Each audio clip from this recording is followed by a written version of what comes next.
ուրախ եմ, որ ի հեճուկս բազմաթիվ անցանկալի իրողությունների այսօր դեռ հնարավորություն կա խոսել ու քննարկել իրենց արդիականությունը որևէ առումով չկորցրած այս հիմնախնդիրները։ Ես տրամաբանորեն շարունակելու եմ գործընկերոջս Սուրեն Մանուկյանի բացած թեման, որ ցեղասպանությունը որևէ իմաստով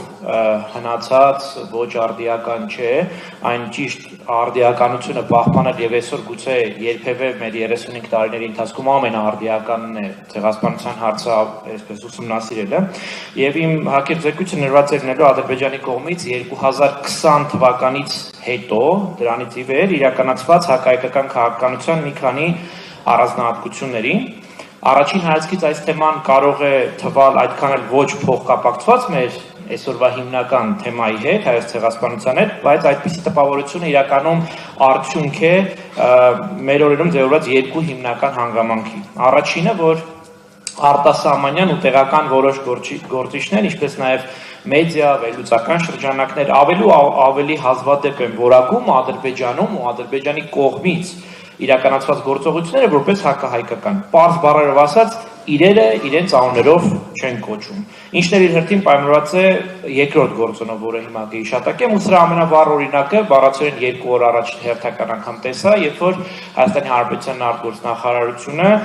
օրինակ իր պաշտոնական խոսույթում ռազմագերիների փոխարեն օգտագործում է հետևյալ ձևակերպումը՝ Ադրբեջանում պահվող անձինք։ Այդտեղ ոչ մի թվում է թե բան չկա, այդպես վատ բան չկա, շատ մեղմ ասած, շատ մեղմ ձևակերպում է։ Երկրորդ պատճառը հիմնական դա պաշտոնական խոսույթում, որը տարածում է հնարավորինս լայնորեն Հայաստանի ու Ադրբեջանի միջև այսպես կոչված հաստատված խաղաղությունն է, ուստի Ադրբեջանի վարած քաղաքականությունը հակահայկական կամ առավել ցեղասպանական որակելը հակասում է գերակա խոսույթին ու քարոզին։ Ավելին այդ քարոզչական խոսույթը հայ-ադրբեջանական հակամարտության տարբեր դրվագներ, այդ թվում Բաքվի վարչակարգի վարած հակահայկական քաղաքականությունը բացառապես կապում է արցախյան հիմնախնդրի հետ դուրս թողնելով մնացած հարցերը։ Մինչդեռ իրականում այն ինչ տեղի ունենում Ադրբեջանում 2020 թվականից ի վեր հեշտությամբ ու գիտական ճշգրտությամբ տեղավորվում է ցեղասպանական կամ դրանց նախապատրաստմանը նպաստող գործողությունների տրամաբանության մեջ։ Եվ չնայած Իլհամ Ալիևի ու նաև որոշ դեպքերում այստեղից հնչող հայտարարություններին, որ Ղարաբաղի հարցը փակ է, հետեւաբար խնդիր, թշնամանք եւ այլն չկա, իրականությունը որևէ կերպ ուրեմն չի արտացոլվում այս պնդումներով։ Ճիշտ հակառակը 2020 թվականից ի վեր Ղարաբաղյան հարցը ճակերտներում լուծելուց հետո Ադրբեջանը ոչ միայն չի դադարեցրել իր հակահայկական ռազմականացված քաղաքականությունը, այլ ճիշտ հակառակը դրա ծավալները ընդհակառակը մեծացել են եւ ստացել են բոլորովին նոր դրսեւորումներ, երբեմն գեր-ինստիտուցիոնալիզացված։ Դրանց մեծամասնությունը այդ հակահայկական գործողությունների մնում են ոչ միայն հռետորաբանության կամ քարոզչության մակարդակում։ Այստեղ անհրաժեշտ է հիշել, որ Ադրբեջանի կողմից իրականացված բոլոր ծրագրերում ու գործողություններում առկա է առանցքային մի երևույթ՝ հայերի դեհումանիզացիա, ապա մարդկայնացում, որը լիարժեք կերպով բնորոշվում է որպես ցեղասպանական գործողություն։ Մեզ հայտնի բոլոր ցեղասպանական գործողություններում, հայոց ցեղասպանությունից մինչև Ռուանդա, ինչպես նաև հակամարտություններում դեհումանիզացիան պարտադիր կերպով առկա է։ Ադրբեջանում հայերի դեհումանիզացիայի դրսևորումները անհնար է չնկատել, ինչպես նաև հնարավոր չէ չնկատել, որ դրանց ծավալը մեծացել է։ Սա արձանագրված է արդեն մի շարք միջազգային զեկույցներով, իրավապաշտպան կազմակերպությունների, չասեմ, որ Սուրենի կողմից հիշատակված բազմաթիվ ցեղասպանագետների կողմից։ Առաջիկա րոպեներին ես շատ հակիրճ կներկայացնեմ այդ հակահայկական գործողություններից հիմնականները, ինչպես նաև կանդրադառնամ դրանցից մեկին, որը կարելի է համարել այդ քաղաքականության գլխավոր խորհրդանիշը։ Այսպես, Ադրբեջանի հակահայկական քաղաքականությունը կարելի է բաժանել պայմանական, բայց շատ պայմանական երկու խմբի՝ Արցախի ու արցախահայության դեմ եւ Հայաստանի Հանրապետության եւ ընդհանուր հայության նկատմամբ վարվող։ Սրա նորից եմ կրկնում բացառապես հետազոտական նպատակներով արված պայմանական բաժանում է։ Ուրեմն դրանցից առաջինը Արցախյան ունի երկու հիմնական փուլ՝ 2020 թվականի նոյեմբերից մինչև 2023 թվականը եւ դրան հաջորդող փուլը, որը շարունակվում է նաեւ այսօր, որին կանդրադառնա Արտակը Բեկլարյան։ Դրա հիմնական դրսևորումները կարող եք տեսնել հետեւյալ ցանկի մեջ, Արցախի լիակատար շրջափակում, որը որակվում է որպես ցեղասպանություն հյուծման միջոցով, genocide by attrition։ Էթնիկ զտում 2023 թվականի սեպտեմբերին, որը դարձյալ լիարժեք ցեղասպանական գործողություն է։ Արցախում հայկական մշակութային ժառանգության շարունակական ոչնչացում, բառացիորեն հիմա եթե զուգահեռ նայեք Telegram-յան ալիքներ եւ լրատվամիջոցներ, տեսնեք, որ հենց այս րոպեներին տարածվում է տեսանյութը, ինչպես է Ստեփանակերտի Մայր տաճարը, Սուրբ Աստվածամոր տաճարը, բառացիորեն 2 օր առաջ ուրեմն գետնին հավասարեցել եւ հիմա տարածվում են դրա կադրերը, մենք այստեղ նստածներս էլ շատերս եղել եք այդ Մայր տաճարի բացման արարողությանը 19 թվականի մարտին, երբ որ ամենայն հայոց կաթողիկոսը օծում էր այն։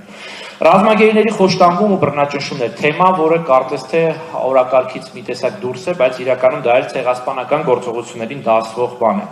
Արցախայության շարունակական դեհումանիզացիա եւ իրավունքների մերժում էլի արտակը դրան կանդրադառնա։ Սա առաջին խումբն է։ Երկրորդ խումբը, որը վերջին ամիսներին առաջին հայացքից չնայած նվազեցրել է մեծ հասանելի դրսևորումները, սակայն լիարժեք թափով ընթանում է Ադրբեջանի ներսում, Հայաստանի Հանրապետության եւ ընդհանրապես հայության նկատմամբ իրականացվող գործողություններն են։ Որոշ դեպքերում դրանք հայտնի էլ չեն դառնում հայկական լսարանին շատ բարձ պատճառով, կամ դրանք բացառապես ադրբեջաներեն են եւ չեն հասնում հայկական լսարանին, կամ Ադրբեջանի տեղեկատվական դաշտի շարունակվող անհասանելիության պատճառով դրանք չեն հասնում հայկական լսարան։ Հիշեցնեմ, որ դա էլ իր հերթին հակամարտային գործողություն։ Ադրբեջանը մինչև այսօր ավելի քան արդեն 15 տարի է փակ է պահում իր հիմնական մեդիա ռեսուրսների հասանելիությունը հայերի համար։ Դրանք ուրեմն այդ հակայական գործողությունները կարելի է տեսակավորել հետևյալ հիմնական խմբում։ Առաջին Հայաստանի Հանրապետության շարունակվող շրջափակում եւ տնտեսական ճնշում։ Երբ որ ամեն օր խոսում է սահմանների բացման մասին, հիմնականում խոսք է գնում չեզոք ձևակերպումներով, չէ՞։ Սահմանները պետք է բացվեն։ Մինչդեռ պետք է հիշել, որ թե Ադրբեջանի Հանրապետությունը եւ թե Թուրքիայի Հանրապետությունը Հայաստանի Հանրապետությունը բլոկադայի են ենթարկում, որը իր հերթին կարող է որակվել որպես ցեղասպանական գործողություն։ Բայց երբ որ ասում ենք սահմանները պետք է բացվեն, ոնց որ պատասխանատվությունը Թուրքիայից ու Ադրբեջանից հանում ենք ու նաեւ երբեմն հակառակ խոսույթը ասում է, որ մենք ենք մեղավոր ու սահմանները փակել։ Մինչդեռ նորից եմ կրկնում, դա լիարժեք ցեղասպանական գործողությանը բնորոշ գործողություն է։ Հայաստանի ու հայերի նկատմամբ ագրեսիա պետական քարոզության միջոցով։ Կարծում եմ բազմաթիվ օրինակների դուք էլ ծանոթ եք։ Պարտադրանքի լեզու բանակցություններում շարունակվող ատելության խոսք եւ քսենոֆոբիա պետական քարոզության միջոցով։ Հոգեբանական ճնշում հայության վրա, սա հաճախ չի նկատվում, բայց իրականում մասնագետները որակում են դարձյալ որպես ուրեմն ագրեսիվ գործողություն, երբ օրինակ Իլհամ Ալիևը ունենալու հայկական պետությունը այն է, ինչ որ կոչվում է failed state եւ այլն, տապալված պետություն եւ այլն։ Հաջորդ խումբը հայերի տարբեր խմբերի շարունակական թիրախավորումները Ադրբեջանում եւ Թուրքիայում։ Այստեղ երևի պետք է հիշել այն թիրախավորումը, որը բոլորիս է վերաբերվում Հայաստանի տարբեր այլախոհ խմբերին կոչել ռևանշիստներ, ռադիկալներ, ծայրահեղականներ եւ այլն։ Սա եւս որակվում է գիտության մեջ որպես ցեղասպանական գործողությանը նպաստող գործողություն, այսինքն սա հայերի հանդեպ քսենոֆոբիա եւ ռադիկալացում առաջացնող ուրեմն նախապատրաստող գործողություններ են։ Եվ վերջի 3-ը, որը երևի ամենահայտնին է այսօր Հայաստանում, Արևմտյան Ադրբեջանի այսպես կոչված կամ Արևմտյան Ազանգիզուրի ծավալապաշտական հայեցակարգի առաջմղում, վստահ եմ տեսել եք շատերը այդ տասնյակ ու հարյուրավոր քարտեզները, որոնք տարածվում են Ադրբեջանում ամենօրյա ռեժիմով դասագրքերից մինչև պետական հաստատություններ եւ վերջապես դրան շարունակող Զանգեզուրի միջանց կոչվող ծավալապաշտական ծրագիրը։ Այս բոլորը Ադրբեջանը նաեւ, սա շատ կարեւոր է, դուրս է բերում ներադրբեջանական խոսույթից միջազգային հարթակներ եւ այսօր որոշ տեղերում արդեն ունի հաջողություն, գործընկերներ չեն թողի, որ սխալվեմ այս հարցում, շատ տեղերում, եթե առաջ օրինակ Արցախյան հարցն էր ձևակերպվում որպես անգլերենով ասում են դրան disputed territory, այսինքն վիճարկելի տարածք, այսօր օրինակ Սյունիքն են արդեն որոշ տեղերում կոչում disputed territory, որպես վիճարկվող տարածք։ Այսինքն սա այն աշխատանքի արդյունքն է, որ անում է Ադրբեջանը, պարբերաբար նշելով, որ այս տարածքում եւս կան խնդրահարույց պատսեփականության եւ այլ նմանատիպ ուրեմն հարցեր։ Սա բնականաբար ոչ ամբողջական ցանկն է, այս խմբավորումը կարելի է ենթատեսակների, խմբերը կարելի է ենթատեսակների բաժանել, ավելին չնայած շատերը դիտարկում են սա որպես բացառապես Ադրբեջանում ներքին նշանակության ու սպառման քարոզչության դրսևորում, մենք պնդում ենք, որ գործ ունենք ոչ թե ուղղակի քարոզչության, այլ դրան զուգադրվող իրական գործողությունների հետ։ Սրանք քաղաքագիտության մեջ կոչվում են հետևյալ տերմինով policy in action, այսինքն քաղաքական ծրագիր գործողության մեջ։ Այս իմաստով բավական է բերել մեկ օրինակ, այսպես կոչված Արևմտյան Ադրբեջանի քարոզչությունը, սա ոչ միայն քարոզչություն է, խոսք, չնայած մասշտաբներն ինքնին հուշում են, որ այդ մասշտաբով չի կարող ուղղակի խոսք լինի,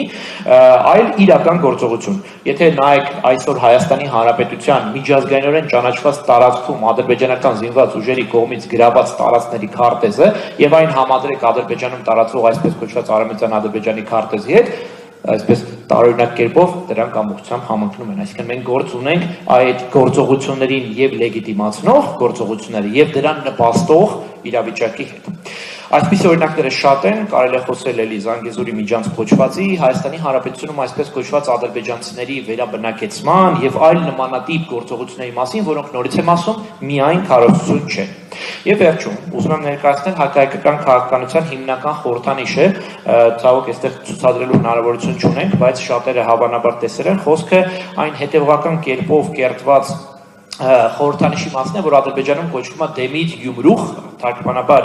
երկաթե բռունցք, դա կերտվել է իշխանությունների կողմից դեռևս 20 թվականի պատերազմի ընթացքում, երևի շատերը հիշում են այն ցավալի կադրը, երբ որ Ալիևը այսպես բռունցքը օդ էր բարձրացնում, դա 2020 թվականի նոյեմբերից հետո Ադրբեջանում վերածվել է պետական սիմվոլի, այդ սիմվոլի շուրջ կառուցվել է մի ամբողջ միֆ, նարատիվներ, խոսույթներ, այդ սիմվոլի շքանշան կա, այդ սիմվոլը այժմ հանդիս է գալիս ադրբեջանական դասագրքերի, շապիկներին եւ տիտղոսաթերթերին, այդ անունով կան ուրեմն փողոցներ եւ այլն, եւ այդ բոլորը հուշում է, որ գործ ունենք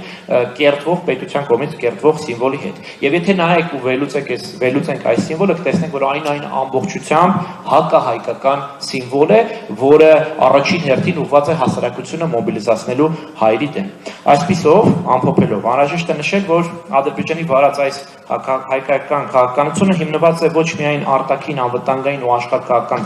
տրամաբանության վրա, այլ էական է նշել, որ հակահայկականությունը ադրբեջանական դեռ ձևավորվող ինքնության առանցքային բաղադրիչն է։ Ուստի այն ոչ միայն չի կարող հեռացվել հանրային խոստումից, այլ ճիշտ հակառակը ավելի մեծացել է։ Ավելին դա հակահայկական քաղաքականության ուրեմն դառնում է այսպես հիմնական խորհրդանիշը։ Եվ դժվար է պատկերացնել, որ այսպիսի իրադրությունում նույնիսկ ստորագրված փաստաթղթերը, որով մեծ կասկածի տակ է, կարող են փոխել Ադրբեջանում ամեն օր կերտվող այս իրականությունը, որն ակնհայտորեն ունի ցեղասպանական բնույթ, այլ ոչ թե խաղաղության։ Համոզված եմ, որ այս իրականությունը պետք է ընկած լինի Հայաստանի Հանրապետության կողմից մշակվող քաղաքականության ու վարվող քաղաքականության հիմքում։ Եվ միայն դա կարող է օգնել խուսափել բառից բուն իմաստով նոր ցեղասպանություններից։ Շնորհակալություն։